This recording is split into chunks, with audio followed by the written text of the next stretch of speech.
दोस्तों बहुत बार आप सभी ने न्यूज़ में सुना होगा कि $1 70 रुपये का है। $1 अब 50 का हो गया या 80 का हो गया या 100 का हो गया, या डॉलर का रेट बढ़ते जा रहा है, कम होते जा रहा है। अब ये होता क्या है, मतलब डॉलर का रेट कैसे फिक्स किया जाता है इंडियन रुपीस के अकॉर्डिंगली, या किसी भी करेंसी का, किसी भी देश की करेंसी जो है उसको कैसे फिक्स किया जाता है किसी देश की करेंसी के लिए। यानी कि $1 इक्वल्स टू 70 रुपये कैसे डिसाइड किया गया, €1 इक्वल्स टू 84 रुपीज़ 85 रुपीज़ कैसे डिसाइड किया गया, और ये बढ़ता और घटता कैसे रहता है, क्या रीज़न होते हैं कि डॉलर का रेट बढ़ जाए, डॉलर का रेट कम हो जाए। तो उन सभी टॉपिक को आज हम इस वीडियो में समझेंगे कि डॉलर का रेट बढ़ता और घटता क्यों है। अगर ये सभी आपको जानना है तो आप इस वीडियो को स्टार्टिंग से एंड तक देखिएगा। आपको बहुत अच्छे सिंपल वर्ड में मैं समझाने वाला हूं और आपको बहुत अच्छे से समझ में आएगा। तो चलिए दोस्तों स्टार्ट करते हैं इस वीडियो को। मैं हूं संजीव कुमार और आप देख रहे हैं मेरा चैनल द इकोनॉमी।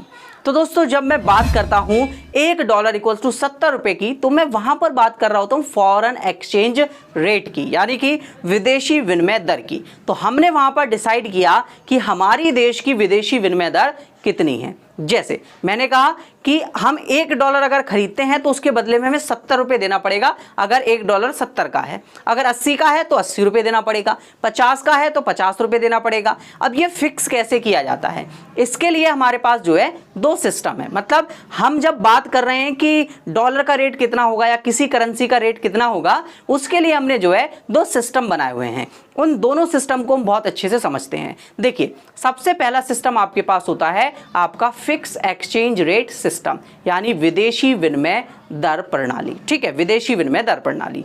तो इसमें क्या हो रहा है, हमारे पास विदेशी विनिमय दर में स्थिर हम रख रहे हैं।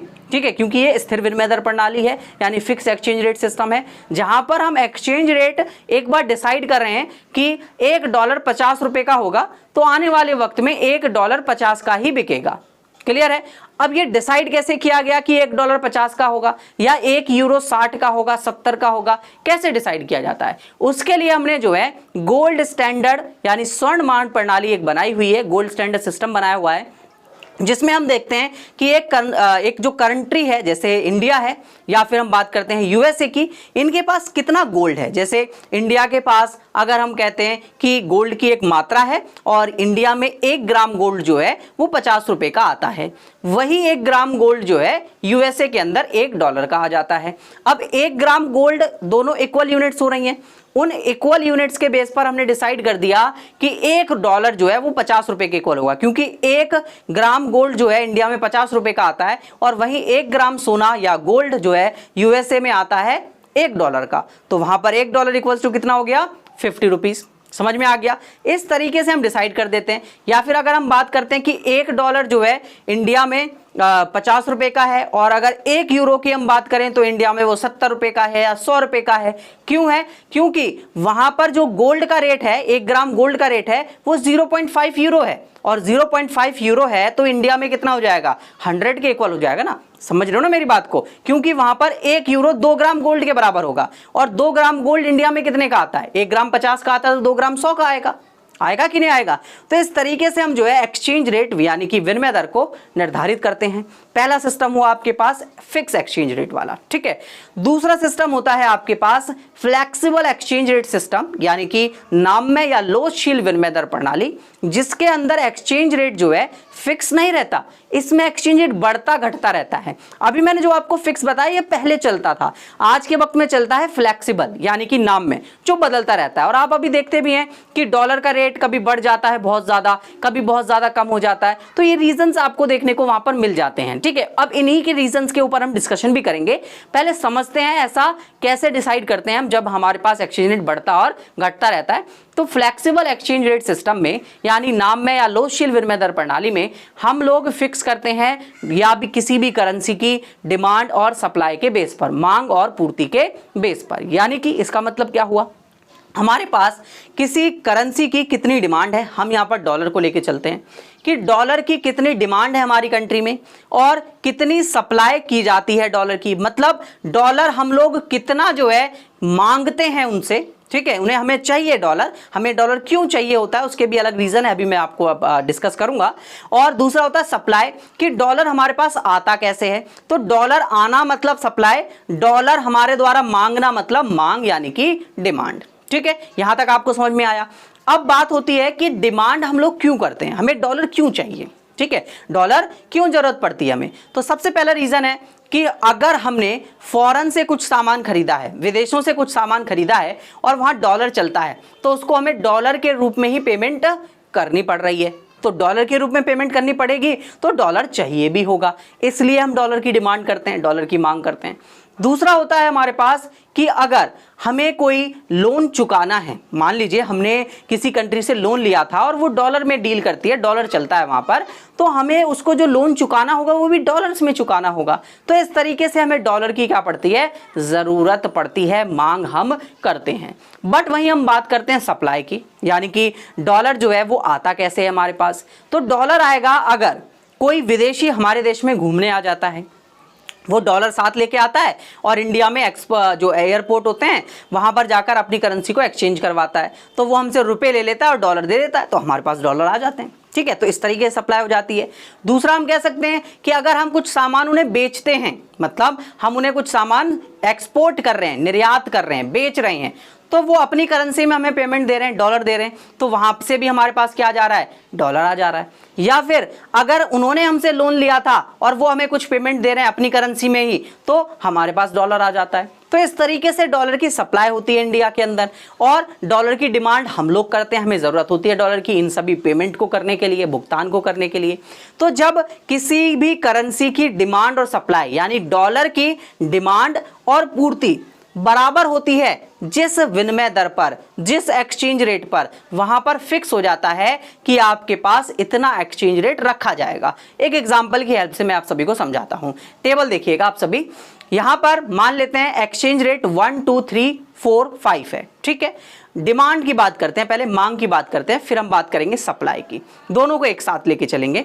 तो 1 रुपए पर, मतलब जब हम लोग 1 रुपए रख रहे हैं कि $1 1 रुपए के बराबर है, तो वहां पर जो मांग है, जो डिमांड है, वो 50 यूनिट्स की है कि हम $50 खरीद लेंगे।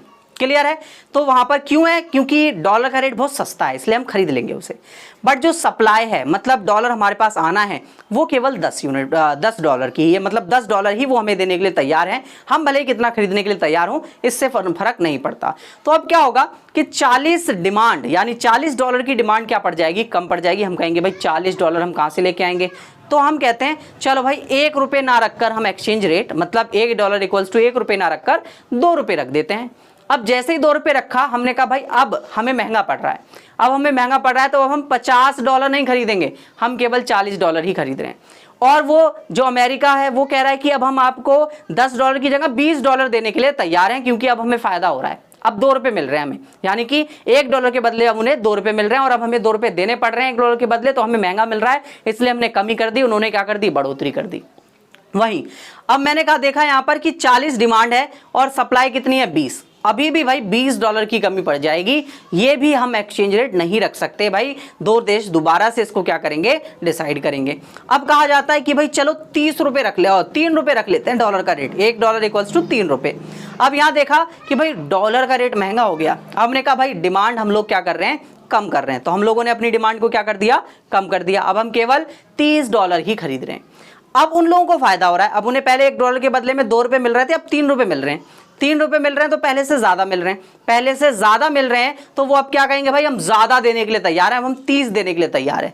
तो यहां पर 3 रुपए पर 30 ही डिमांड हो रही है और 30 ही सप्लाई हो रही है, यानी कि मांग भी 30 की हो रही है और पूर्ति भी 30 की हो रही है। तो यहां पर ये दोनों बराबर हो गए, बराबर हो गए, तो हम कहेंगे भाई 3 रुपए रख दो डॉलर का रेट। यहां पर खरीदने वाले और बेचने वाले दोनों क्या हैं, रेडी हैं, और यहां पर एक्सचेंज रेट फिक्स किया जा सकता है, मतलब हो सकता है कि इस पर रहे ये। क्लियर है। तो इस तरीके से हम जो है फ्लेक्सिबल एक्सचेंज रेट में डिटरमाइन कर देते हैं कि आपके पास एक्सचेंज रेट यानी कि विनिमय दर क्या होगा डॉलर और रुपीस के बीच में। अब दोस्तों ये बदलता रहता है, ये बदलता रहता है किसके वजह से, रीजन क्या है, अब हम डिस्कस करते हैं कॉजेज, यानी कारण क्या है एक्सचेंज रेट के बदलने के। तो पहला रीजन, पहला कारण है कि आपके पास जो डॉलर का डिमांड है या सप्लाई है, यानी कि जो आप डॉलर को मांग रहे हैं और पूर्ति कर रहे हैं, वो अगर बढ़ता और घटता है तो उसके बेस पर जो है डॉलर का प्राइस बढ़ और घट जाता है। और वो बढ़ता और घटता किस वजह से है? सिंपल सा एक रीजन आपको समझाऊंगा, वो है आपके पास एक्सपोर्ट और इंपोर्ट। आपस में दो देश जो है एक्सपोर्ट इंपोर्ट यानी आयात और निर्यात करते हैं, खरीदते और बेचते हैं, तो उसकी वजह से डॉलर की डिमांड और सप्लाई, मांग और पूर्ति दोनों पर प्रभाव पड़ता है। जैसे अगर इंडिया ने ज़्यादा जो है इंपोर्ट करा किसी कंट्री से, मान लो अमेरिका से ही कर लिया, ज़्यादा इंपोर्ट करा मतलब ज़्यादा खरीदा, तो ज़्यादा डॉलर उन्हें पे करने पड़ेंगे, ज़्यादा डॉलर की उन्हें ज़रूरत पड़ेगी इंडिया को, तो ज़्यादा डॉलर की ज़रूरत पड़ेगी, ज़्यादा डॉलर की डिमांड करेंगे। तो आप सभी को पता है कि जब किसी गुड्स की, किसी भी वस्तु की ज़्यादा डिमांड होती है तो उसका प्राइस बढ़ जाता है, वो महंगी हो जाती है। इसी तरीके से आपके पास डॉलर का रेट भी क्या हो जाएगा बच्चे? महंगा हो जाएगा। यानी कि जब हम बाहर से ज़्यादा इंपोर्ट करते हैं तो डॉलर का रेट क्या हो जाता है? बढ़ जाता है। बट अगर हम उन्हें ज्यादा बेचते हैं, एक्सपोर्ट करते हैं, इसका मतलब है ज्यादा बेचेंगे तो ज्यादा डॉलर आएगा, ज्यादा डॉलर आएगा तो डॉलर का रेट कम हो जाएगा। आप इसको ऐसे समझ सकते हैं कि दो देश हैं, दोनों के पास इक्वल करेंसी है, जिसके पास ज्यादा डॉलर उसका रेट बढ़ जाएगा और दूसरे का कम हो जाएगा। ठीक है, ये ऐसे समझ लीजिए आप सभी। मान लीजिए कि जब हम एक्सपोर्ट कर रहे हैं, मतलब निर्यात कर रहे हैं, उन्हें सामान बेच रहे हैं, तो सामान बेचेंगे तो वो हमें डॉलर देंगे, तो हमारे पास डॉलर क्या हो जाएगा? बढ़ जाएगा, उनके पास कम रहेगा, तो हमारी देश की करेंसी क्या हो जाएगी? बढ़ जाएगी, डॉलर का रेट क्या हो जाएगा बच्चे? बढ़ जाएगा। बट अगर वहीं हम उनसे सामान खरीदते हैं, इंपोर्ट करते हैं, यानी कि खरीद रहे हैं, आयात कर रहे हैं, तो हमें उन्हें डॉलर देना पड़ रहा है, तो हमारे पास से डॉलर कम हो रहा है, उनके पास डॉलर बढ़ जा रहा है, तो उनकी करेंसी की वैल्यू बढ़ जाएगी, तो डॉलर का रेट बढ़ जाएगा। सिंपल सीधा रीजन है, और आपको अच्छे से समझ में भी आया होगा कि किस तरीके से डॉलर का रेट बढ़ रहा है और किस तरीके से डॉलर का रेट कम हो रहा है, किस तरीके से हम डॉलर का रेट फिक्स कर रहे हैं दो एक्सचेंज रेट के सिस्टम के डिपेंड बेस पर। और आपको बहुत अच्छे से ये टॉपिक अच्छे से समझ में आ गया होगा इस वीडियो में। अगर आप सभी को अच्छे से समझ में आया हो तो आप इस वीडियो को जो है ज़्यादा से ज़्यादा सभी दोस्तों तक शेयर कर दीजिए, क्योंकि इस तरीके की नॉलेजेबल वीडियो आपको सभी के साथ शेयर करनी चाहिए और उन्हीं को भी इस तरीके की नॉलेज मिलनी चाहिए। और अगर वीडियो अच्छी लगी हो तो आप भी लाइक करके जाएं वीडियो को और अपने सभी दोस्तों के साथ वीडियो को शेयर कर दें। अगर आपको किसी टॉपिक को जानना है, आपको समझ में नहीं आ रहा है तो आप उस टॉपिक पर मुझसे वीडियो बनवा सकते हैं, मैं आपको वो टॉपिक पर वीडियो प्रोवाइड कर दूंगा। तो अभी के अभी आप कमेंट बॉक्स में लिखें कि आपको किस टॉपिक पर वीडियो चाहिए, मैं उस टॉपिक पर नेक्स्ट वीडियो आप सभी के लिए लेकर आ जाऊंगा। ठीक है स्टूडेंट्स, वीडियो अच्छी लगी हो तो शेयर जरूर कर देना, चैनल को सब्सक्राइब जरूर कर देना। अगर आप एक न्यू व्यूअर हैं मेरे चैनल पर और आपको मेरी वीडियोस अच्छी लगती हैं, मैं इस चैनल पर आप सभी को इकोनॉमिक्स से रिलेटेड सारी की सारी इकोनॉमिक टर्म्स को समझाता हूं, जो कि आज की लाइफ के लिए बहुत ज़्यादा ज़रूरी है, क्योंकि बहुत सारे लोगों को इकोनॉमिक टर्म समझ में नहीं आती। तो मैं आप सभी से कहूँगा कि आप इस चैनल को सब्सक्राइब करके ज़रूर रखें और अपने दोस्तों से भी सब्सक्राइब करें। वीडियो देखने के लिए धन्यवाद। अगले वीडियो में मिलते हैं, जहाँ पर हम इसी तरीके का एक और नेक्स्ट टॉपिक को डिस्कस करेंगे।